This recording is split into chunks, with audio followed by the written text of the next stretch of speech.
स्वागत है दोस्तों आप सभी का अपने यूट्यूब चैनल में। दोस्तों आज की इस वीडियो में दोस्तों हम लोग देखने वाले हैं जेक झारखंड अधिविद्य परिषद, ठीक है, एनुअल सेकेंडरी एग्जामिनेशन 2023। कहने का मतलब है दोस्तों जो भी विद्यार्थी जेक बोर्ड से 2023 में मैट्रिक बोर्ड परीक्षा देने वाले हैं तो दोस्तों वीडियो को अंत तक देखिएगा, क्योंकि दोस्तों आज की इस वीडियो में हम लोग देखने वाले हैं जो आपका 24 मार्च को गणित यानी कि मैथ का एग्जाम होगा दोस्तों। उसके लिए दोस्तों आज का ये वीडियो सबसे ज्यादा मोस्ट इंपोर्टेंट वीडियो होने वाला है, ठीक है, क्योंकि दोस्तों आज की इस वीडियो में हम लोग 40 ऐसे इंपॉर्टेंट एमसीक्यू प्रश्न को सॉल्व करने वाले हैं जो आपके गणित यानी कि मैथमेटिक्स के पेपर में दोस्तों डायरेक्ट आपको पूछा जाएगा। तो दोस्तों वीडियो पर अंत तक बने रहेगा, जितना भी दोस्तों उनको जरूर शेयर कीजिएगा और अगर चैनल पर दोस्तों पहली बार आए तो चैनल को जरूर सब्सक्राइब कीजिएगा। चलिए दोस्तों आज की इस वीडियो का स्टार्ट करते हैं, वीडियो पर अंत तक बने रहेगा। यहाँ पर देख लीजिए समय दोस्तों आपको 1.5 घंटा दिया जाएगा। पूर्णांक की बात करें तो 40 नंबर का रहने वाला है, यानी कि दोस्तों जैसा कि यहाँ पर लिखा है सेम इसी प्रकार का क्वेश्चन पेपर में आपको देखने को मिलने वाला है। चलिए आज की इस वीडियो को स्टार्ट करते हैं, ठीक है।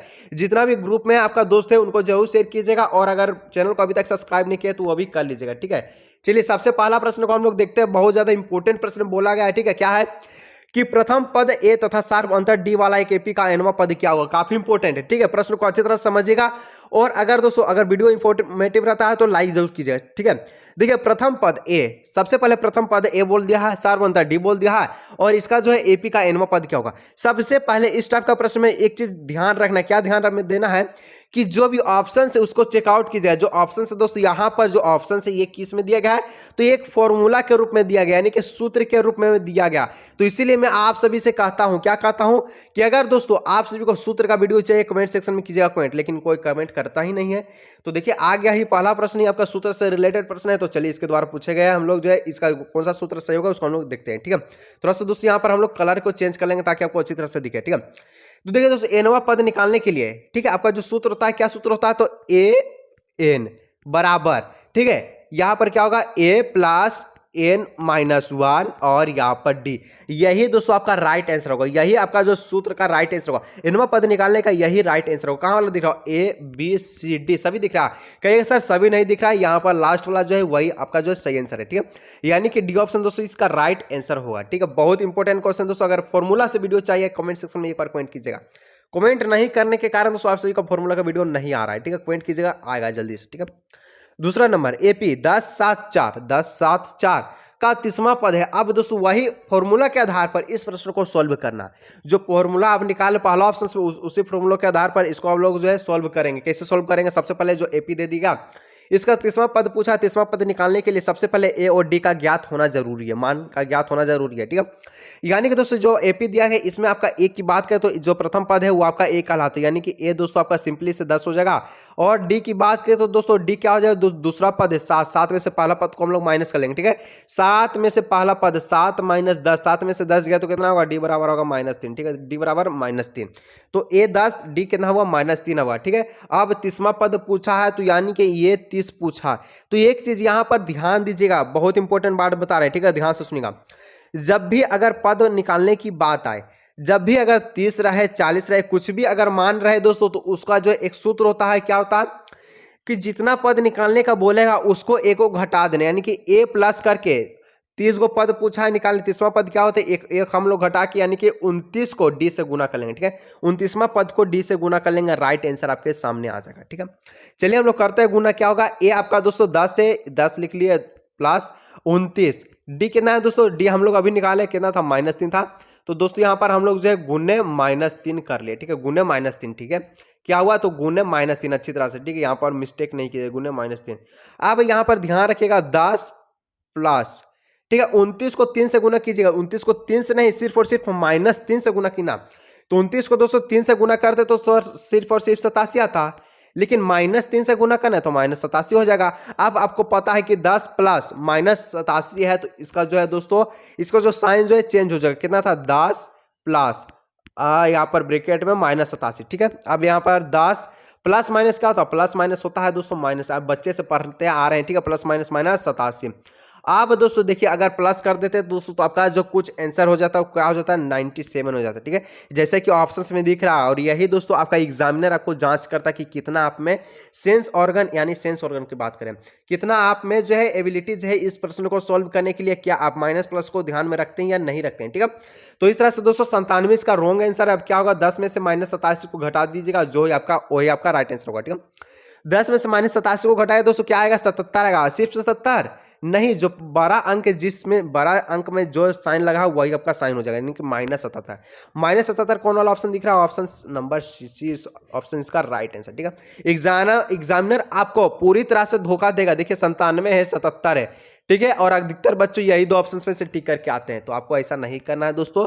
जो अच्छे नंबर से आपको पास कराएगा, अच्छी तरह से देखना प्रश्नों को सॉल्व करना है, ठीक है, और अपने से भी मेहनत करना है, ठीक है।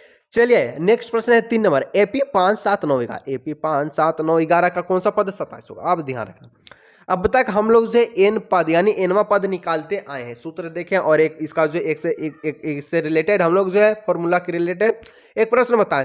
लेकिन अब इसी में पूछ रहा है कि एन क्या होगा। अब दोस्तों इसमें एन का मान निकालना है, उसमें दोनों में एक में एन दिया था, एक में तो फॉर्मूला ही था, लेकिन अब इसमें एन का मान निकालना बहुत ही सिंपल तरीका से निकालेंगे। सबसे पहले कुछ भी निकालने के लिए दोस्तों ए और डी का ज्ञात होना जरूरी है, ठीक है, ए और डी का ज्ञात होना जरूरी है। इसमें से दोस्तों ए आपका हो जाएगा 5, यानी कि जो प्रथम पद है कितना 5 है, तो 5 हम लोग लिख दिए। डी की बात करें तो दोस्तों डी कितना हो जाएगा, जो दूसरा पद है, दूसरा पद क्या दिख रहा है, तो 7, 7 में से दोस्तों हम लोग 5 को माइनस कर लेंगे, 7 - 5, 7 में से 5 गया तो कितना हो जाएगा 2। ए आया 5 और डी आया 2, तो यहां पर दोस्तों ए आया 5, डी आया 2, और ए एन के जगह 27 दे दिया है, ठीक है, तो 27 यहां पर लिख लेंगे। और जो फॉर्मूला था डी आपका जो ऑप्शन सही हुआ था पहला ऑप्शन का, पहला नंबर का, तो वही वाला आपका सूत्र यहां पर बैठा देना, क्या होता है ए, ठीक है, प्लस एन -1 डी। ये दोस्तों ए एन के जगह पे पुट हुआ है, ठीक है, 27 जो है ए एन के जगह पे आया है, ठीक है, तो यही तरह से आपका राइट आंसर बनेगा, ठीक है। चलिए अब दोस्तों यहां पर 27 का 27 लिख दिया, बराबर ए कितना है, तो 5 है, ठीक है, प्लस एन, एन आपको निकालना है, तो एन -1 देखे दोस्तों यहां पर डी कितना आया था, डी आया था, ध्यान रखिए 2 आया था, ठीक है, डी 2। अब दोस्तों यहां पर 27 प्लस का 5 है, इधर जाकर माइनस का 5 हो जाएगा, बराबर एन -1 और यहां पर 2, ठीक है। अब इतना ध्यान रखिएगा कि 27 में से 5 जाएगा तो कितना होगा, 22 होगा, ठीक है, 27 में से 5 जाएगा 22 होगा, बराबर एन -1 और 2 दे देगा। किस प्रकार से देना, देखिए यहां पर देख लीजिए, ठीक है, क्या आया, तो 22 बराबर, क्योंकि 27 में से 5 गया तो 22, और यहां पर था n -1 और 2 देखिए तो दोस्तों ये गुना में है, इधर जाकर भाग में हो, तो इसको हम लोग काट लेते हैं, 2 11 है, 2 का 22, यानी 11 बार में कट जाएगा, ठीक है। तो क्या है दोस्तों 11 बराबर n -1 आया। इसको अगर हम लोग दोस्तों सीधा करते हैं तो क्या हो जाएगा, n -1 बराबर 11।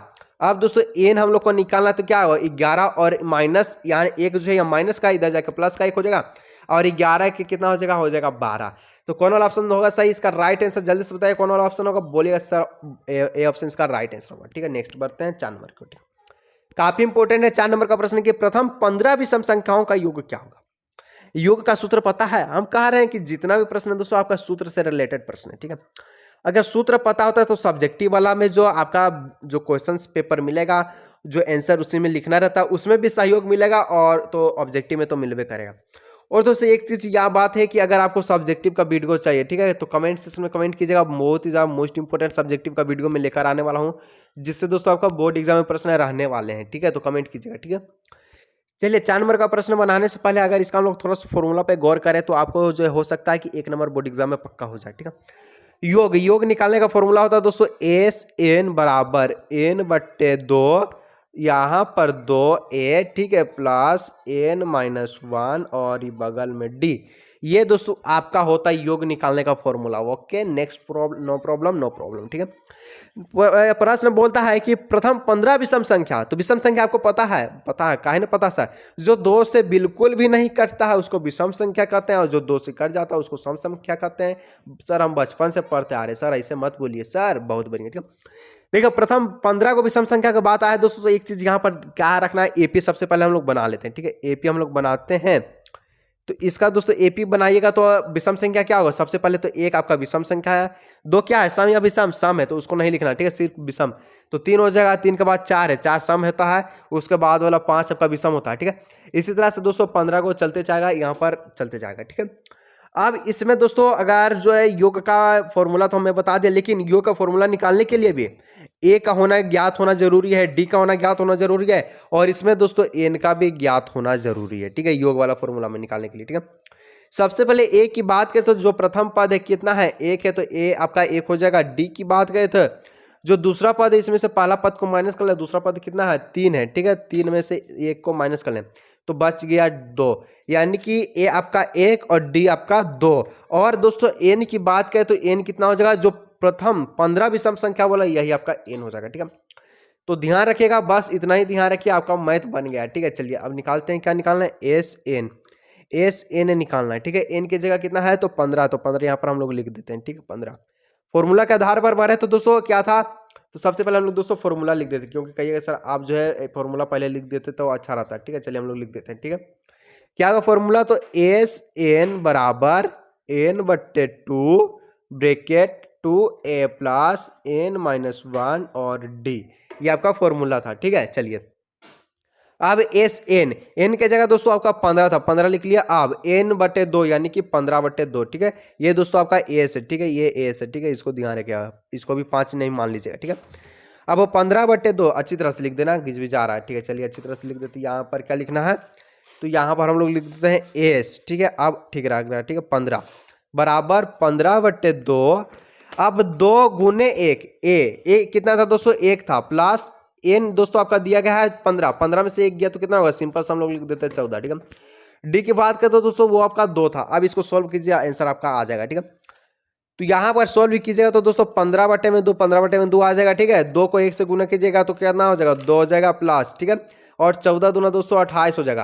कहने का मतलब है दोस्तों अगर आया तो क्या आया, तो 15/2 आया, और इधर दोस्तों क्या था, और ब्रैकेट में था दोस्तों आपका 2 + 28 था, ठीक है। चलिए तो 15/2 और गुने, तो 2 और 28 जुड़ेगा तो कितना जगह 30 हो जाएगा। अब इसको काट दीजिए, 2 15 दूना का 30, और आपको पता है कि 15 गुने 15 कितना होता है, 15 का स्क्वायर कीजिएगा तो आएगा 225, 225, 225। कहाँ वाला ऑप्शन दिख रहा है, ऑप्शन नंबर सी इसका राइट आंसर होगा, 225 इसका राइट आंसर होगा, 225 इसका राइट आंसर होगा, 15 का वर्ग, ठीक है। नेक्स्ट बढ़ते हैं 5 नंबर।